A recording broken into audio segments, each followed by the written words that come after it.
Hey, what's up, bro? This is Leo with YieldMax So basically a lot to talk about, and I want to kind of put it all in the same video, but let's begin and I'll kind of slowly introduce topics. So number one, bro, I wanted to talk about this. I wake up and this is the first thing I see when I look at my phone. ULTY drops to 510 overnight and I go like, WTF, what's going on? So I started doing some digging. First I checked the what's happened overnight, and then I see that it actually dropped even lower. 459 was the bottom. There was a huge move overnight. Almost 2 million shares were traded, but it wasn't all at the same price. However, like this block right here, that was almost 60,000 shares traded between 502 and 459, and that happened in 5 minutes. So this is 1 minute candle. I'm sorry, this is a 1 minute candle. So yeah, there was a lot of action overnight.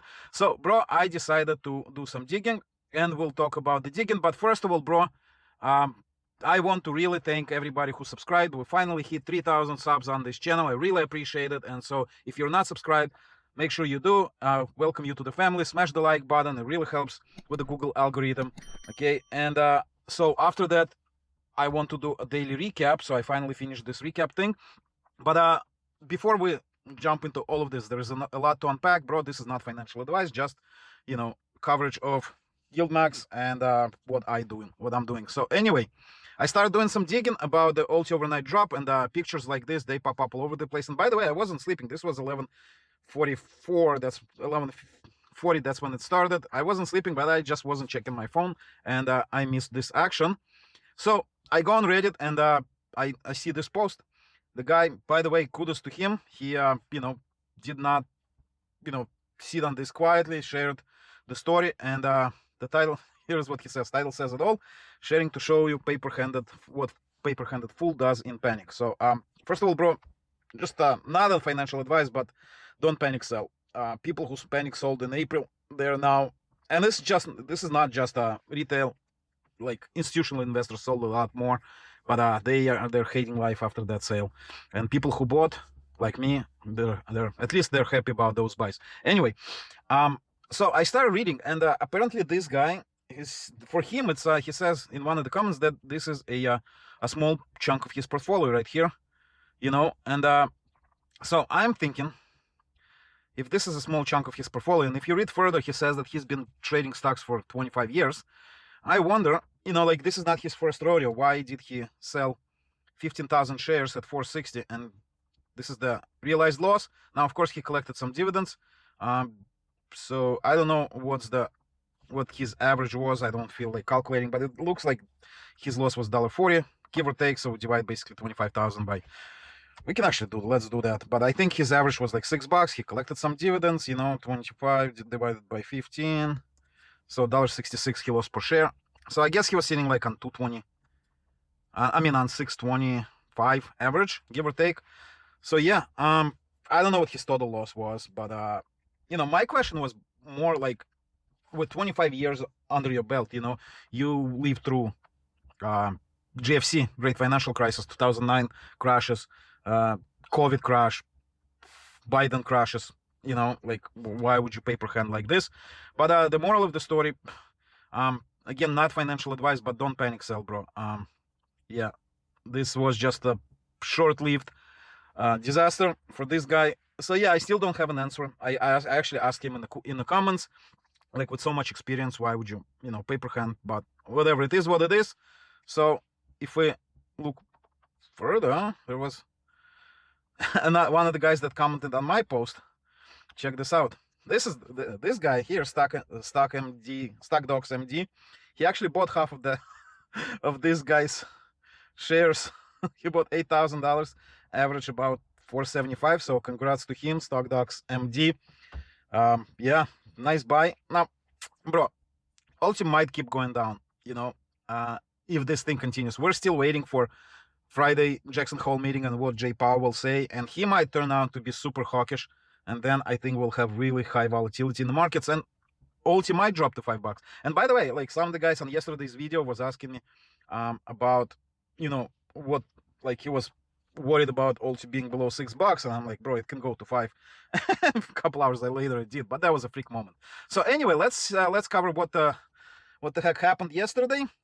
It's a little bit late. I should have done that video yesterday, but whatever. So daily highlights, BRKC added 72% of shares. So they increased, the fund increased by 72%. ABNY small increase, I don't know why. Probably, I wouldn't think that individual investors are buying into ABNY. Why? Because check this out.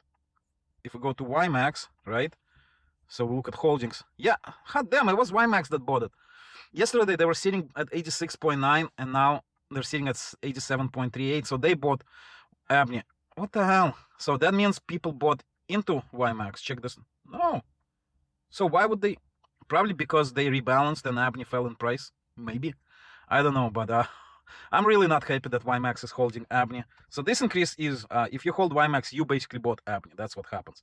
So SMCY added 1.7, that's small buy, adds TSMY 6.5% loss of basically investors selling out, Zoma investors selling out, DSO, Apply. Okay, so ULTY and MSty. ULTY had a down 3% day. It's not even that, like, I'm not saying it's good, bro. I'm not saying it's good, but it's not even that bad. 3%, you know, Palantir was down 9% and then another percent after hours. So anyway, MSty. Wow, MSty had a horrible day yesterday, bro. Down $1.23 from basically close below 17 bucks. And people were actually buying into it. They added 300,000 shares, but 2.5 million shares were closed on ULTY, so basically investors are leaving. If we look over here, or assets under management, or basically like fund value, went down across the board, prices went down across the board, but for most of these funds, people are actually buying in, except for Tesla and nvdy. That's weird. I'm thinking about adding to my nvdy position. You know, I think nvdia will do just fine. Now, nvdia also dropped like 3% yesterday. nvdia dropped 3%. Okay, so weeklies, we have ULTY down across the board, YMAX down across the board. People are selling out. YMAG, people are not buying in, so they are kind of flat. And then LFGY also kind of flat on the shares outstanding, and prices went down across the board. So yeah, that's what happened. I'm not gonna go over each one of them because that's not point of this video. By the way, bro, I almost forgot. YieldMax did announce the distributions this morning, and so ULTY did pay 10 cents. I was expecting at some point below 8 cents, and so I think they did it to kind of stop the bleeding, the fleeing of the investors. YieldMax, YMAX, as we predicted, paid about 16 cents, so very nice. I love it. YMAG is paying 14.86 for some reason, even though they made 19 cents per share, but I guess that's their way of kind of not steepening, like flattening the curve of the dividend. So you'll get your money in the next cycle. Don't worry about it if you hold YMAG. So DTYs, they paid just as expected, and these guys also paid as expected. One thing that I wanted to mention is HUI. Like if you watched my yesterday's video, where is HUI? Right here. Let's load this thing up and go to previous cycle. So this was the estimate for HUI as of yesterday, and I said in my video that I don't think they'll be paying $5 to $7 because most of the $7.40 they earned per share was from synthetics and not from options trading, and their synthetics are locked until October 17th, so 2 more months until they expire, and I don't think they'll be touching their synthetic anytime soon, especially that it's kind of now close to the money, okay, because the price of HUD is 107.50 right now. So yeah, that's why they paid a lot less, because they just don't have the flexibility, and they have to kind of preserve that cash in case Robinhood goes down. They have to preserve it for next month. And so what I'll be doing, I'll be updating the algo estimator to account for where the money actually came from, if they made a lot of money, if it came from synthetic or from, you know, short calls, the actual money making thing. And because these are covered call option strategies, they're not synthetic option strategy ETFs, they're covered call option ETFs. Okay, so there's ideally supposed to be making money on short calls, not on synthetic. And so I need to adjust the algorithm to kind of account for that. And so bottom line, they're paying $3.85, which is still amazing. And also, since we already have all these dividends in our database for Group C, all these guys, we already know how much YMAX will pay next week. So they have earned 13.4 cents per share. So they'll pay about 13 cents, maybe plus or minus, whatever. So that's great, bro. And YMAG, not so much. they only made about almost 4 cents. That's MSFO from this week right here. That's how much they earned, because MSFO is the only Mag 7 stock in Group C. So YMAG is not doing so well, but because they held back about 5 cents on this payment, they'll probably add it to this amount, and they'll probably pay, I would say, about 12-13 cents. They probably held back a couple cents from the previous dividend, and so on and so forth.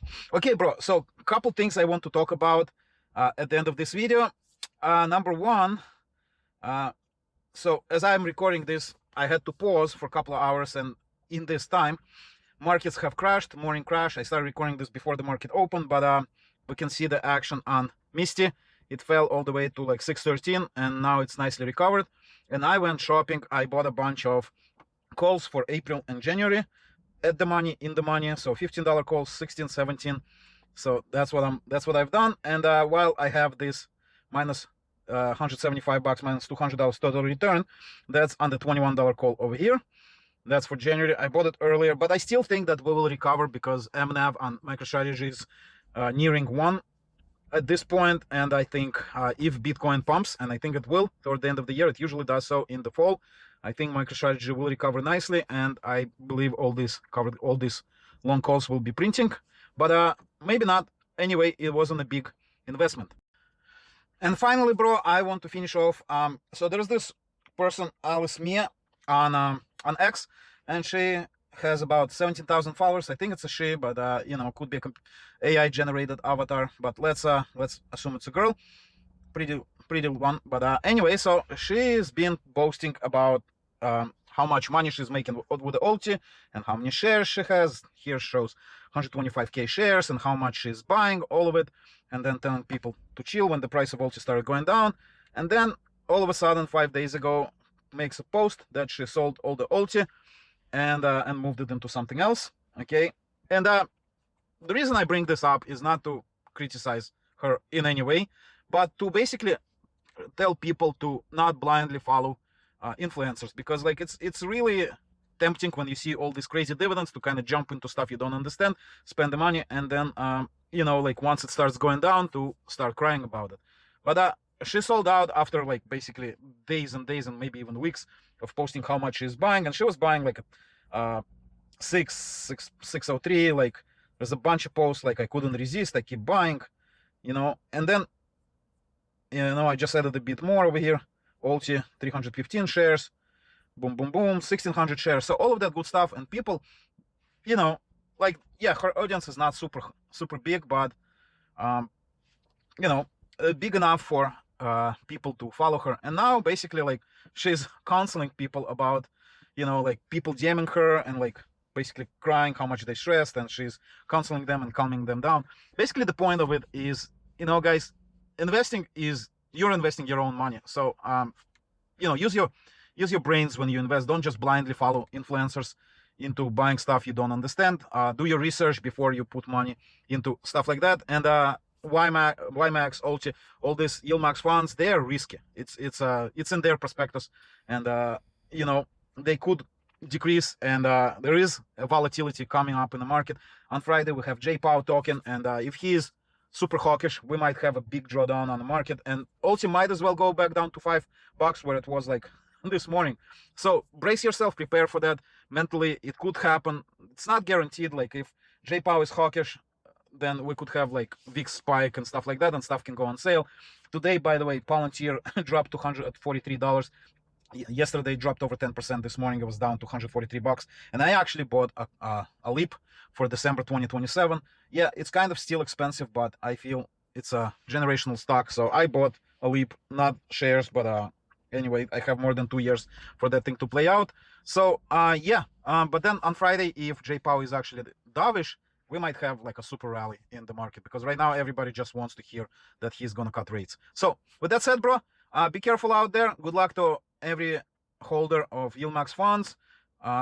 Congrats on the dividends. Some of them were not so good, but like for example, CONY was a little bit higher than I expected, so that's not bad.